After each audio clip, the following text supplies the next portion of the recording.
Welcome to Police, the podcast from the Police Federation of England and Wales.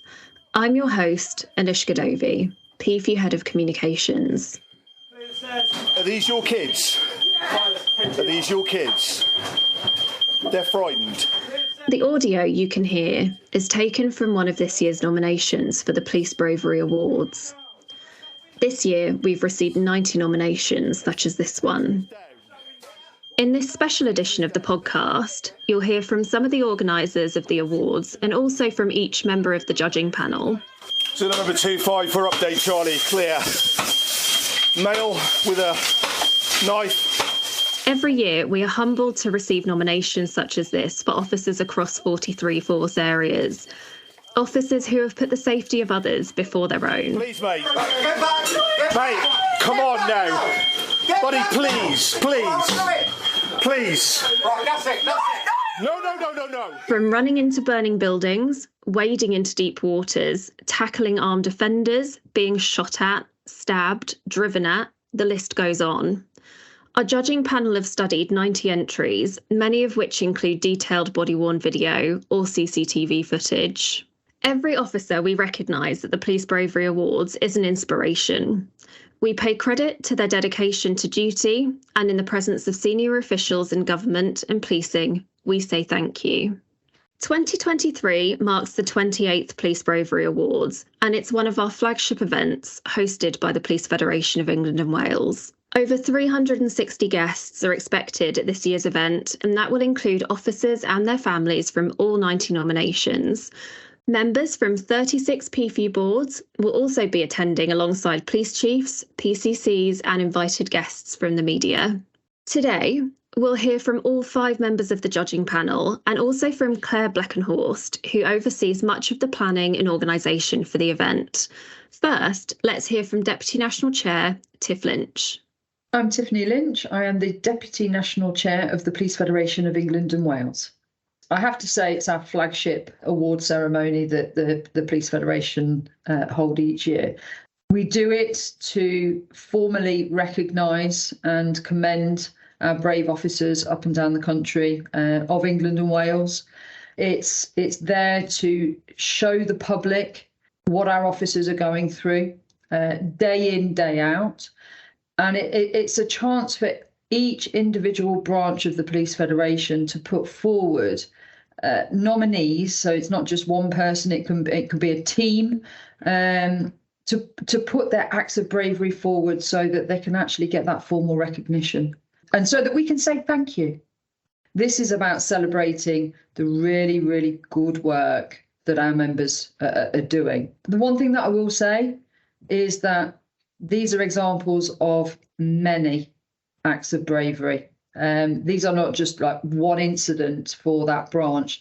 There are so many police officers out working today that will be out working tonight that sadly will be faced with danger and won't be running away from it. They'll be running towards it.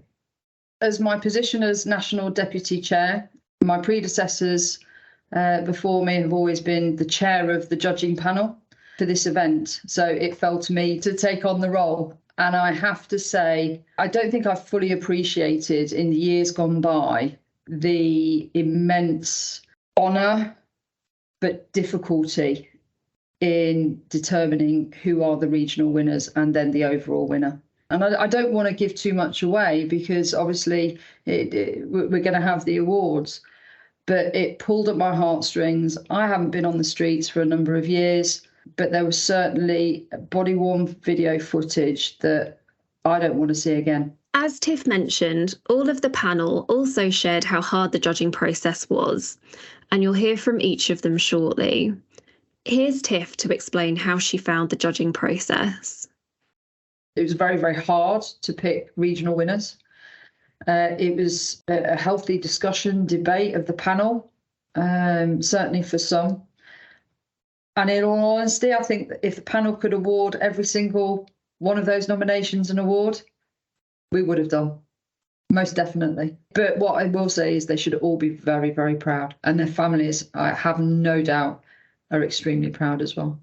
We certainly are. Tiff also told us what it's like to attend the Bravery Awards alongside some of the nominees. I was previously chair of Leicestershire Police Federation, and I was lucky enough to escort three nominees on three separate occasions. The looks on their faces when we told them what was happening and that they've been nominated by the branch with the chief's permission was just amazing. And it holds very, very special to me, whether it's on duty or off duty. People seem to think that the minute we clock off duty, that's it, we're no longer a police officer. Quite the contrary. We are police officers 24/7, 365. And some of the examples of the nominations that certainly have been put forward this year have been from those officers that are going about their normal daily business on their rest days or on their annual leave day and have come face to face with something that they've had to get involved with. We don't get a choice. Thanks very much to Tiff for chatting to us, and we'll hear a little bit more from her at the end of the podcast.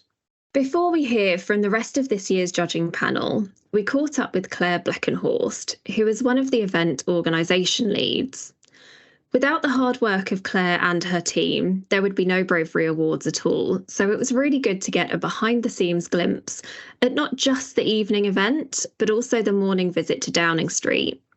First of all, let's hear a little bit from Claire about her initial involvement with the Bravery Awards. I am Claire Bleckenhorst. I'm the events manager at Police Federation of England and Wales. I literally started in a couple of weeks after Bravery was on, so I was able to go as a helper, thankfully, because that gave me a real good insight of what happens. Because after that was COVID, but after that I had to organise the Bravery events going from there. So I was really thankful that I'd actually seen one in person, and what a way to start your job as well. So what's it like to be at Downing Street? And also what happens when everyone is there? The first thing that we did is we were at Downing Street. So I'd obviously never been on Downing Street before. And then meeting all the nominees as they came through the gates, giving them their badges as they arrived, having a chat to them. I'm quite an extrovert person. So for me, just chatting to new people is like the best thing ever. And just putting them at ease as well, making them feel comfortable, because they're always a little bit nervous when they come to Downing Street. I think they don't know what to expect and you're out of your comfort zone. So yeah, just talking to them, talking to their families, feeling that excitement as well, and nervousness a little bit about what's going to happen for the day. And then seeing they all have their photo taken at the door at number 10, which is really nice. And they get given that at the end of the night as a keepsake, which is the lovely thing, I think, to do with their loved ones too. So people bring their best friends, their mum, their dad, their partner. And then going into Downing Street itself was like incredible. I mean, who gets to do that? I couldn't believe my luck, really. And seeing them all, we had canapes and Prosecco and juice and things, and they walked the room, and it just was like being in the rooms in Downing Street that you've seen on the news, that you've seen in films. It was just amazing for the nominees as well. I'm just getting that chance to talk to them. And then we got addressed. Theresa May came in the room, the Prime Minister at the time. So she comes along, has a photo taken with everybody, and then says some words to the room, which was really nice too, show her appreciation. And then, then we all left there, which was, it was a beautiful sunny day. It couldn't have been nicer. We're always very grateful for the help of all of the staff at Downing Street. We always enjoy the warmest of welcomes, and it can obviously be a lot to take in for any first-time visitor. Claire told us how some of the officers react to being invited to the Prime Minister's home. They're so nervous. It always surprises me because I see police officers as strong characters and confident and able to go in and sort out a situation no matter what it is. But when they come, they're really nervous. And I actually asked somebody the other day, why? Because, these are people that are protecting us and looking after us. And it was really interesting. He said they're coming along. They're in their number one uniform, which obviously they don't wear on a day-to-day basis. And they're not in control, where normally in situations they're in control, and they're coming in not really knowing what's going to happen. So you can see the difference when they go in and when they've done it all, and then when they come out, it's like a sigh of relief. Although they've really enjoyed it, but they want to be on their best behaviour and they want to represent their force properly. They're kind of relieved when it's done, but it's a nice thing to have done. Of course, the day doesn't end at Downing Street. Here's Claire again to explain what happens for the rest of the day. And then over to the Royal Lancaster that night. That's where the event was that day. And spent the afternoon setting up. I mean, I've walked, I think I did about 30,000 steps that day, but it was just great. I was just a pair of hands then helping. So just doing whatever needed to be done, laying the tables, making sure the chocolates were out, making sure the brochures were out. The AV was happy, everything was going well with that. And then meeting and greeting the nominees as they arrived in the evening. And then I had the best job because I got to take the people off the stage, take them to get an interview once they'd won, and look after them and then bring them back again. So I got to talk to them all, which was lovely. We use a beautiful hotel with your own ballroom entrance with a big red carpet. We really go to town to make them feel special. The red carpet's really important. We'll have you check in, you show your ID, and then our national chair and deputy chair and secretary and deputy secretary will greet everybody at the door. So as the nominees coming in with in all of their finery, so the nominees are in the number 1 uniforms and their partners are in dinner jackets and suits and evening dresses. And they're just so excited. Like, I think they're like ready for this next bit, which is great. We have a lovely backdrop, so they have their photo taken officially with their glass of Prosecco on arrival. And you have an hour of mingling. You've got chief constables there, PCCs. We've had some celebrities in the past, like Rob Rinder came one year, which was great. He was a big fan of the evening. I had a lovely chat with him. And yeah, drinks reception, and then they go and take their seats in the main hall. We try and make it quite a grand affair as the wall goes up and you see the whole room beautifully lit. The tables look amazing. It's a high-end dinner. It's beautiful. Everyone takes their seats. A few words from the chair and thanking everybody for coming, grace, and then enjoying a lovely dinner. It's absolutely beautiful, which is one we go along and do tastings for that. Which is, I think I mentioned to you, literally the best work day that you could possibly have, going along and tasting all different menu options. I look forward to it all year. But yeah, and then after the dinner, Mark Durden-Smith, who is absolutely amazing. He's been doing the event for over 10 years now, so he really knows the audience and he takes the mickey out of people a lot, but in a really nice way. He does his research on the people that are coming along. And then the awards starts from about 9:30 until about 11 o'clock. A huge thanks to Claire and the team for all their hard work. Before we hear from the rest of this year's judging panel, Claire tells us what the Bravery Awards mean to her, and she also reflects on her work with all the nominees. So I think for me and all of the team, it's not just me, because there's quite a few of us that work on it in the marketing department. It is a huge honour. It feels amazing to be part of a day that's so important that people that come along will possibly remember for the rest of their lives, that they'll tell all their friends about, their family. They'll have their photo on the wall from Downing Street. I've definitely got mine on the wall from my photo outside Downing Street, because it's really special.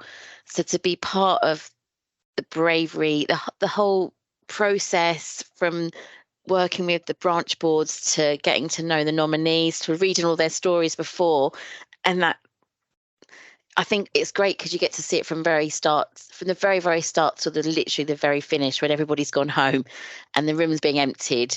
It's a real sense of satisfaction.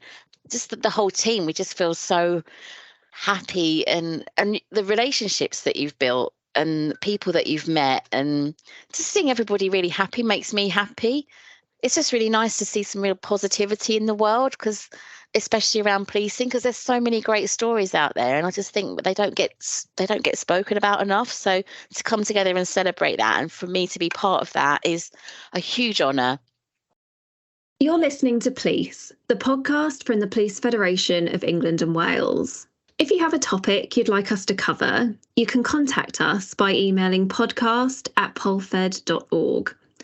You can hear all of the episodes from our podcast series via our website, www.polfed.org, and you can subscribe to the podcast too. Simply search for Police. the podcast from the Police Federation of England and Wales, on your podcast app.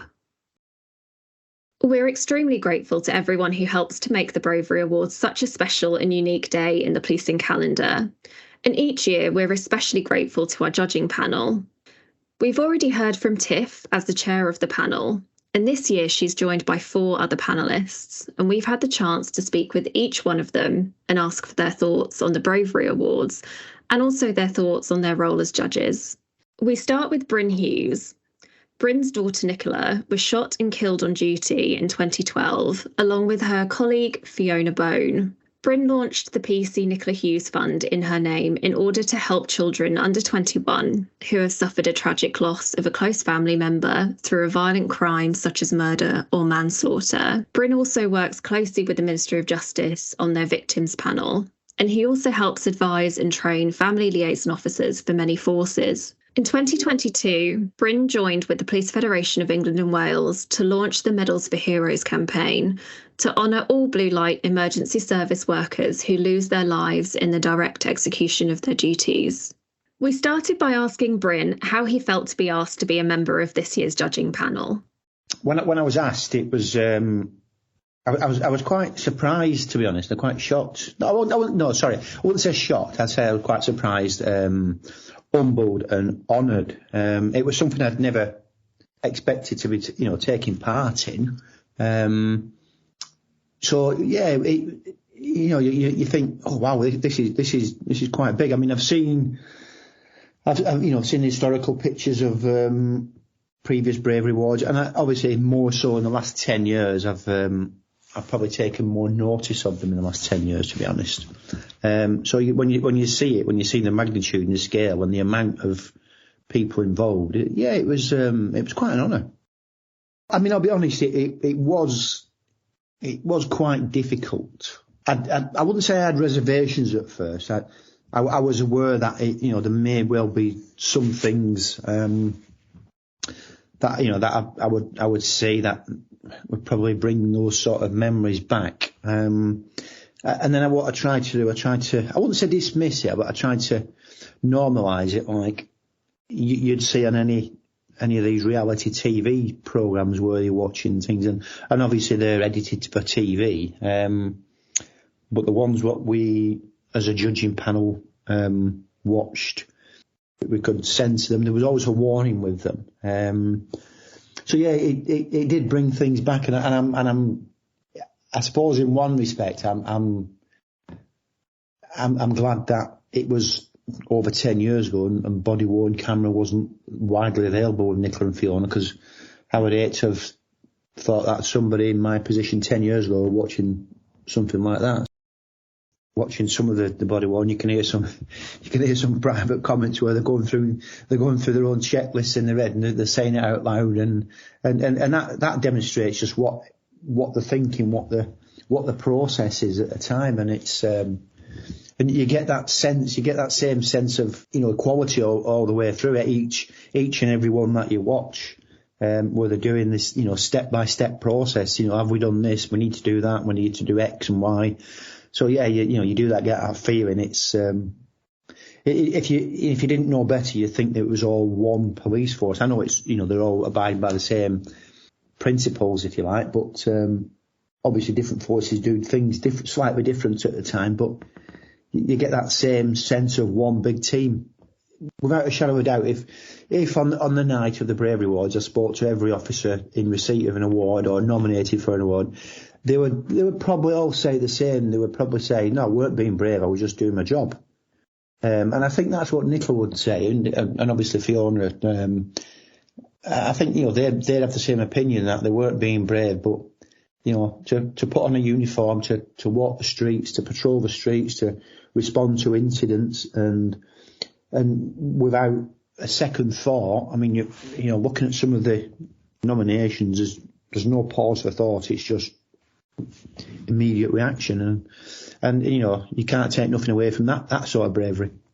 That's Bryn Hughes, the first of our judges. Next, we hear from Kerry McMahon White. She started by explaining more about her work with Police Mutual. and why that partnership between Police Mutual and the police service as a whole is so important. My name is Kerry McMahon-White and I'm head of Police and Forces Mutual. So Police Mutual is a financial services organisation that deliver financial services within to the police. And we have been going now for 157 years. We were founded by the police for the police, and we have a variety of savings and financial products and services. But what we also do is give back into the police. So we have a foundation service that offers a variety of give back services, respite, care line, etc. My role is looking after the business and ensuring that we deliver the right products and services within the police and are able to support police when needed. Given the historic relationship that Police Mutual have with the police force, knowing that police officers over the years, as I mentioned before, 157 years we've had the relationship, put their lives on the line every single day. It's so important that individuals are recognised and that Police Mutual is a part of that and can celebrate the bravery and courageousness of those individuals. So I've been part of the judging panel now for around 3 or 4 years, and each year it just gets more difficult, and you think you've heard and seen it all, and then something else comes along that just, I guess, really humbles you of what actually goes out, on out there within policing. I think with the role that I do, I work very closely with the police, but I'm also a civilian as well. And when you read the nominations for the Bravery Awards and you're part of that judging panel, I think you go through all sorts of emotions and feelings of admiration, I guess gratitude, and a real appreciation of the remarkable acts of bravery that you see. I work very closely with all ranks within policing. My teams and all our teams within Police Mutual are out within the policing environment, delivering education to new recruits, people in mid-service and all the way through to retirement age. So we get to see, I guess, the policing journey from when somebody starts right up until they leave and beyond. And I guess how that's changed throughout the years, what police have to deal with now. So many years ago, there were no mobile phones, and now police are under scrutiny constantly, and every move they make is filmed, when they're out and about.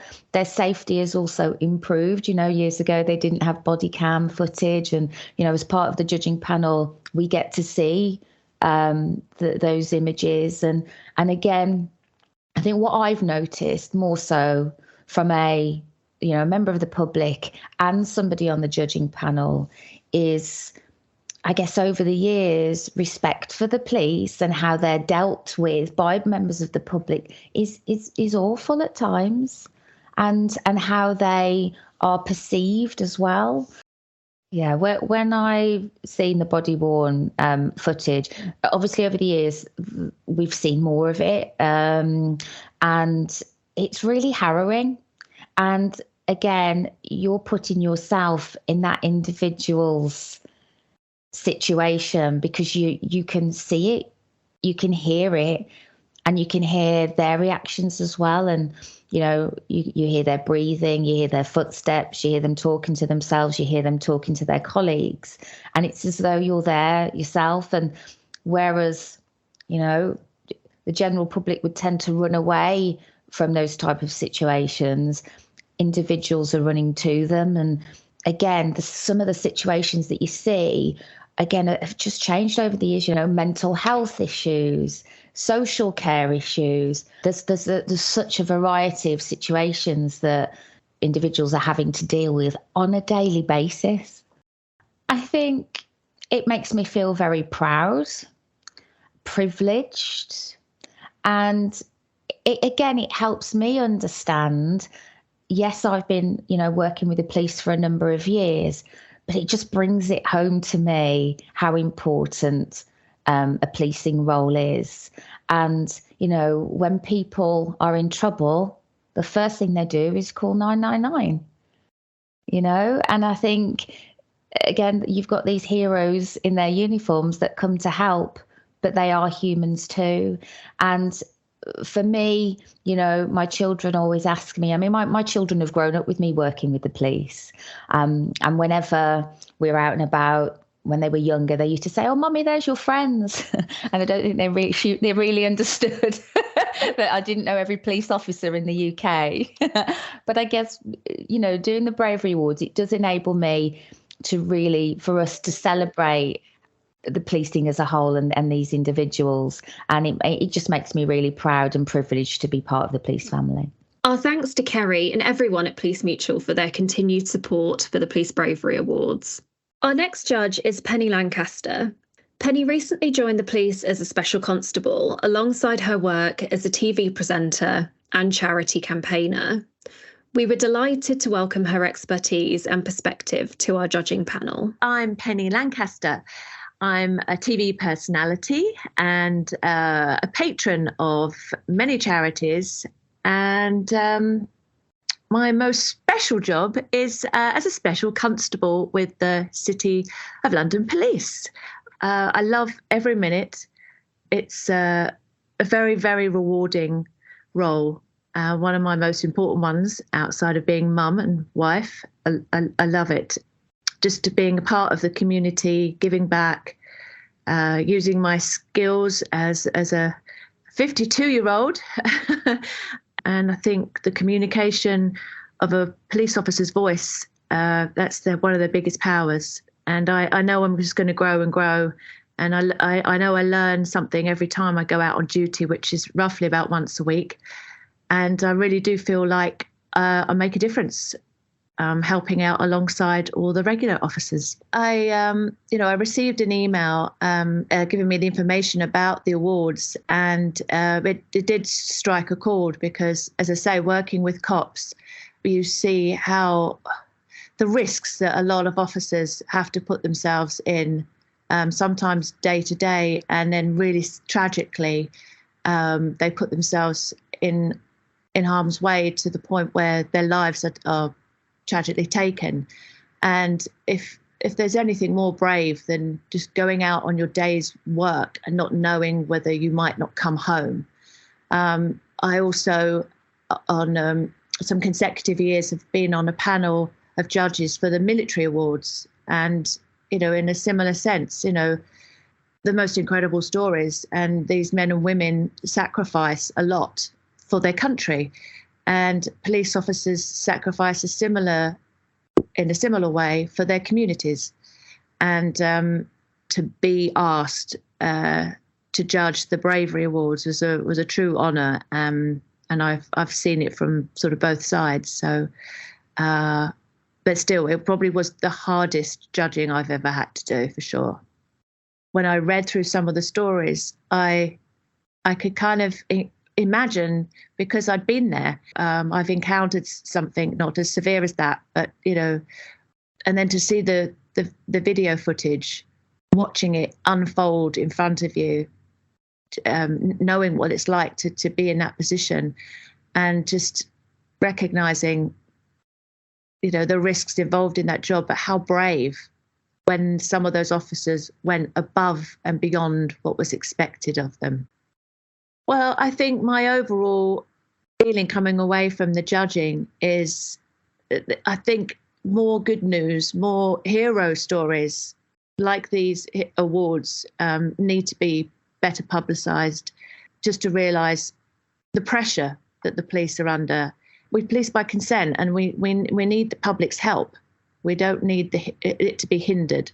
There's so much more to explore about policing than what you first think. And it's just amazing that they've been able to set up these Bravery Awards to recognise officers. You could go up in the rankings as a regular officer and as a special, being recognised in that sense. But having these awards and more police forces really need to come forward and nominate people that are deserving of these awards, so that they can get the recognition they deserve.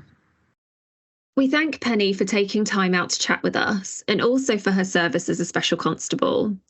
We look forward to chatting with her again soon to find out more about the role of the specials, and also more about the support offered to those who volunteer by the Police Federation of England and Wales. This year's judging panel is completed by Vernal Scott. Vernal's perspective on diversity and equality within policing is invaluable. It highlights the importance of each individual role, not just on the front line, but within the entire policing family. His perspective on the personal side of policing was vital in the judging process, and we thank him for his dedication and insight too. We started by asking him about his work and his invite to the judging panel. Well, firstly, thank you for the invitation. My name is Vernal Scott. I'm the Diversity and Inclusion Manager here at Essex Police. I've been here for 3 years, and it feels a lot longer, but for really good reasons. There's been a lot to do, lots of connections to make, and I'm in it to make a difference. I was previously in local government most of my career. I've always been concerned about equality, diversity issues, was attracted to policing because I really think this is where the EDI, the equality, diversity challenge is at the moment. My primary concern is exactly the same as my chief constable: catch criminals, look after witnesses, look after victims. And the work that I do around DDI is intrinsic to excellence in policing. That's what I'm about. I have been a champion of policing for many years, and I've always had friends who are involved in policing, mostly at the Met, and ultimately got an invitation from Steve Hartshorn at the Federation, kindly invited me to last year's Bravery Awards as a guest, and I was humbled to be there. And then, to my surprise, I got an invitation to be a judge this year, and have been truly, truly humbled, honoured, amazed at the evidence of the commitment, the courage, the bravery, the decency of policemen and women. And I think it's the most amazing thing that I've done in decades, really. I have to say, as you know, I'm not a frontline police officer, I'm a backroom boy. I read the various statements, and I set aside time in my calendar. I got permission from my chief constable, and I just found myself emotional through a lot of it. I didn't expect to feel the way that I did. Some of the statements were better written than others, but they all excuse me, they all conveyed the basic characteristics of people who choose to become police officers and who are not, in my view, ordinary citizens. I think they are extraordinary citizens, and I just wish the general public could see what I saw in that evidence, because I think the profession has taken such a battering that the good work, the daily work, the work that is never reported gets missed. And I saw a lot of that work, that heart, that determination, that concern for other human beings, that determination not to give up and let criminals get away. How can I not be moved? As I say, I just wish the general public could see what I saw, because I think it would change hearts and minds. And I guess it's a bit of a a wish to our communications colleagues in policing to do a better job at conveying those good news stories, because there's so many of them. I just saw effectively a handful from different forces. Every day there are those great stories that I just wish the public could see. That there was that chemistry, that again, that professionalism that promoted members of the public being safe first. Clearly lots of tragic situations as well, where people, for one reason or the other, couldn't be saved. And what I was left with was a sense of, did I handle that? You know, if I was in that police officer's shoes, instead of, you know, complaining about them, if I was to put myself in those police officers' shoes, could I have done what they did? I will never forget this experience as a judge. It has enriched, enlightened, it's hopefully made me much more of an advocate for police officers, even though I was before. The work that I saw in that footage, in those statements, deserves recognition beyond the Bravery Awards. It deserves daily recognition by the public, by the media, by our politicians. We also asked Vernal for his reflections on some of the nominations, and also what he thinks he may say to some of the nominees when he meets them at the awards. I'm looking forward to looking them in the eye, each one of them, and saying thank you. If it wasn't for this process, I probably would never have met them.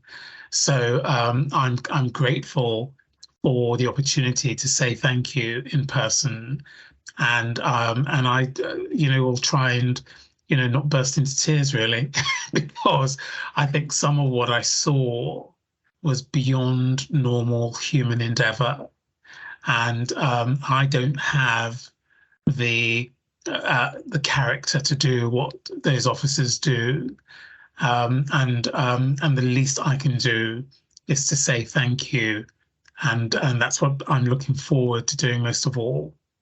Huge thanks to Vernal and also Penny, Kerry and Bryn for their time and diligence in considering all 90 entries nominated for this year's awards. The judging process is a very time-consuming and difficult one, and we thank the panel for all their hard work. Now we've heard from our judging panel, we thought we'd give the final word of this Bravery Awards podcast to Tiff. But before we do, we'd like to thank you for listening and remind you to keep up to date with our future podcasts through your podcast provider and our poll-fed website. So here's Tiff again with her thoughts on policing and bravery as a whole. Well, it's like I said earlier, it's our flagship event in formally commending our members and what they do day in, day out. If we could do it every day, it would be great, wouldn't it? But it is one event. We do celebrate the work of our officers throughout the year in other pieces of work that they do. And it's not just about those officers on the front line that are going out, saving lives and having injury, both physical and mental, course themselves. The bigger picture is that every single one of our 140,000 members is important in the roles that they do. And this is just highlighting one of those roles. We have got police officers who are going out there day in, day out, risking their lives to save others. And they perform an amazing, amazing role.